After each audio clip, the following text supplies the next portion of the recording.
ବ୍ରତ।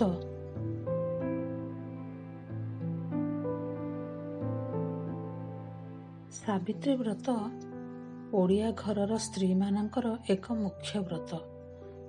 ଯେଉଁ ବ୍ରତରେ ସୁଲକ୍ଷଣୀ ନାରୀଟିଏ ତା ସ୍ୱାମୀର ଦୀର୍ଘ ଜୀବନ କାମନା କରି ଉପବାସ ରଖିଥାଏ। ସବୁ ବର୍ଷ ଭଳି ଏ ବର୍ଷ ବି ଦୀପା ସାବିତ୍ରୀ ପୂଜା କରିଥିଲା। ପୂଜାର ବିଧି ଅନୁସାରେ ସକାଳୁ ମୁଣ୍ଡ ଧୋଇ ଗାଧୋଇ ନୂଆ ଶାଢ଼ୀ ପିନ୍ଧି ସେ ଲକ୍ଷ୍ମୀ ନାରାୟଣଙ୍କୁ ଆବାହନ କଲା।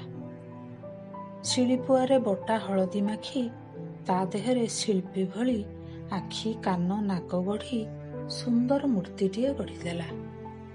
ଆଗରୁ ସଫା କରି ମାଜି ଚକଚକ୍ କରି ରଖିଥିବା ସୁନା କାନଫୁଲ, ଚୁଡ଼ି, ହାର, ନଥ ସବୁ ପିନ୍ଧାଇ ତାଙ୍କୁ ସଜେଇ ଦେଲା ସାବିତ୍ରୀ ବେଶରେ। ନୂଆ ଶାଢ଼ୀଟିଏ ପିନ୍ଧେଇ ସିନ୍ଥିରେ ସିନ୍ଦୁର ବୋଳି ଦେବା ବେଳେ ଦୀପାର ମନେ ପଡ଼ି ଯାଇଥିଲା ତା ବାହାଘର କଥା। ଯେଉଁଦିନ ହାତରେ ଶଙ୍ଖା ଆଉ ସିନ୍ଥାରେ ସିନ୍ଦୁର ଦେଇ ଅନିକେତ ତାକୁ ସ୍ତ୍ରୀର ମର୍ଯ୍ୟାଦା ଦେଇ ନେଇ ଆସିଥିଲେ ତାଙ୍କ ଘରକୁ। କୁଆଡ଼ୁ କେତେ ଭାବନା ଆସି ସେଦିନ ଛନ୍ଦି ହେଇଯାଉଥିଲେ ଦୀପାର ମନ ଗହନରେ। ଫଳାହାର କରି ଦିନଟିକୁ ବିତାଇବା ବେଳେ ଦୀପା ଭାବୁଥିଲା, ଆଜି ଯାଏଁ ତ ତାର ମନେ ପଡ଼ୁନି ସେ କେବେ ଥରକ ପାଇଁ ତା ସ୍ୱାମୀଙ୍କୁ ସାବିତ୍ରୀ ପୂଜା ପାଇଁ ତାର ଶାଢ଼ୀ ଦରକାର କହିଛି। ଅନିକେତ ବି ଏ କଥାକୁ ମନେ ପକେଇ ତା ପାଇଁ ଆଗୁଆ ଶାଢ଼ୀ ଖଣ୍ଡିଏ କେବେ କିଣି ଦେଇ ନାହାନ୍ତି। ଏଥିପାଇଁ ଯଦିଓ ସେ ଖୁବ୍ ଅଭିମାନ କରେ, କିନ୍ତୁ ମୁହଁ ଖୋଲି ସ୍ୱାମୀକୁ ତା ମନ କଥା କହିପାରେ ନା।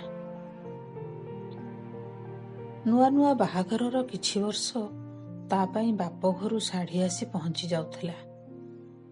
ପରେ କିନ୍ତୁ ସେ ଦୂର ଜାଗାରେ ରହୁଥିବାରୁ ଆଉ ଅନ୍ୟ କିଛି ଅସୁବିଧା ପାଇଁ ସେମାନେ ଟଙ୍କା ମନି ଅର୍ଡର କରିଦେଲେ। ପ୍ରତିବର୍ଷ ଟଙ୍କା ଆସି ପହଞ୍ଚିଲା ବେଳକୁ ଦୀପାର କିନ୍ତୁ ସାବିତ୍ରୀ ପୂଜା ସରିଯାଇଥାଏ। ଆଉ ସବୁ ବର୍ଷ ଅନିକେତଙ୍କର ସାବିତ୍ରୀ ଚେତା ପଶେ ଯେତେବେଳେ ପୂର୍ବ ଦିନ ଅଫିସରେ ସ୍ୱାମୀମାନଙ୍କ ଭିତରେ ସାବିତ୍ରୀ ପାଇଁ ଫଳ କିଣା କଥା ପଡ଼େ। ଘରକୁ ଫେରିବା ବେଳେ ତାଙ୍କ ହାତରେ ଥାଏ ଆମ୍ବ, କଦଳୀ, ସପୁରୀ ଭଳି କିଛି ଫଳ। ଦୀପା ପାଖକୁ ଲାଗି ଆସି ସେ କୁହନ୍ତି, ମୁଁ ଜଲ୍ଦି ଆସିଯାଇଛି ଆଜି, ବାହାରି ଯାଅ, ତୁମ ପାଇଁ ଶାଢ଼ୀ କିଣି ଆଣିମା। ଦୀପା ଭିତରେ ଯେଉଁ ଅଭିମାନ ଟିକକ କୁହୁଳୁ ଥାଏ, ଏ କଥା ଶୁଣିବା କ୍ଷଣି ତାହା ଶାନ୍ତ ପଡ଼ିଯାଏ। ଛୋଟ ଛୁଆ ହୋମୱାର୍କ ନ କରି ମା ଚାରି ପାଖରେ ଘୂରିବା ବେଳେ ତା ମୁହଁ ଯେମିତି ହୋଇଥାଏ, ସେ ସମୟରେ ଦୀପାକୁ ତା ସ୍ୱାମୀଙ୍କର ମୁହଁ ବି ଠିକ୍ ସେମିତି ଲାଗେ।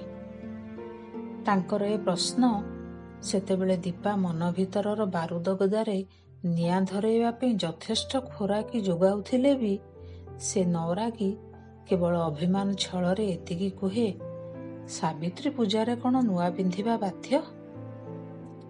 ଯାହାର ସ୍ୱାମୀ ନୂଆ ଶାଢ଼ୀ କିଣିବାକୁ ସକ୍ଷମ ନୁହେଁ, ତା ସ୍ତ୍ରୀ କ'ଣ ଏ ପୂଜା ବନ୍ଦ କରିଦେବ? ତୁମେ କ'ଣ ଏ ପୂଜା କରିବାକୁ ମୋତେ ବାଧ୍ୟ କରିଛ? ମୋ ଖୁସି ପାଇଁ ମୁଁ କରୁଛି, ତେଣୁ ପୂଜାର ସବୁ ବ୍ୟବସ୍ଥା ବି ମୁଁ କରିନେଇଛି।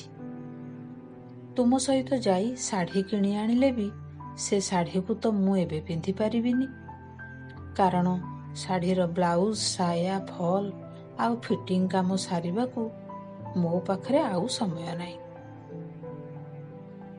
ପ୍ରତିବର୍ଷ ଦୀପା ଆଗରୁ ସାଇତି ରଖିଥିବା ନୂଆ ଶାଢ଼ୀ ପିନ୍ଧି ସାବିତ୍ରୀ ପୂଜା କରେ।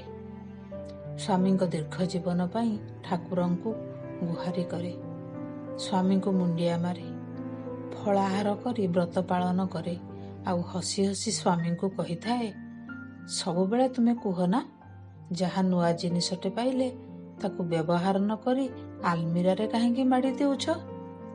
ସତ କଥା, ଏଥର ଯାହା ନୂଆ ଶାଢ଼ୀ ମିଳିବ ତାକୁ ଆଗରୁ ପିନ୍ଧିଦେବି ମୁଁ। ସାଇତି ରଖିଲାରୁ ସିନା ଅଭିମାନ କରି ବସି ଯାଉଛି, ଆସନ୍ତା ଥରକୁ ଏମିତି ଭୁଲ ଆଉ ଜମା କରିବିନି। କିନ୍ତୁ ତା ସାଇତିବା ଗୁଣ ସେ ଛାଡ଼ିପାରେ ନା, କି ସ୍ୱାମୀ ତାଙ୍କ ଭୁଲିବା ଗୁଣ। ଏ ବର୍ଷ କିଛି ନୂଆ କଥା ଘଟିଥିବ ବୋଲି ଭାବୁଛନ୍ତି କି? ନା ମ, ସେଇ ପୁରୁଣା କଥାର ପୁନରାବୃତ୍ତି, କିନ୍ତୁ ଟିକିଏ ନୂଆ ଢଙ୍ଗରେ। ଏ ବର୍ଷ ସବୁଥର ପରି ପୂର୍ବଦିନ ଘରକୁ ଫଳ ଆଣି ଅନିକେତ କହିଥିଲେ, ତୁମ ଆକାଉଣ୍ଟରେ ମୁଁ 10,000 ଟଙ୍କା ରଖିଦେଇଛି। ଦୀପା ପଚାରିଥିଲା, କ'ଣ ପାଇଁ?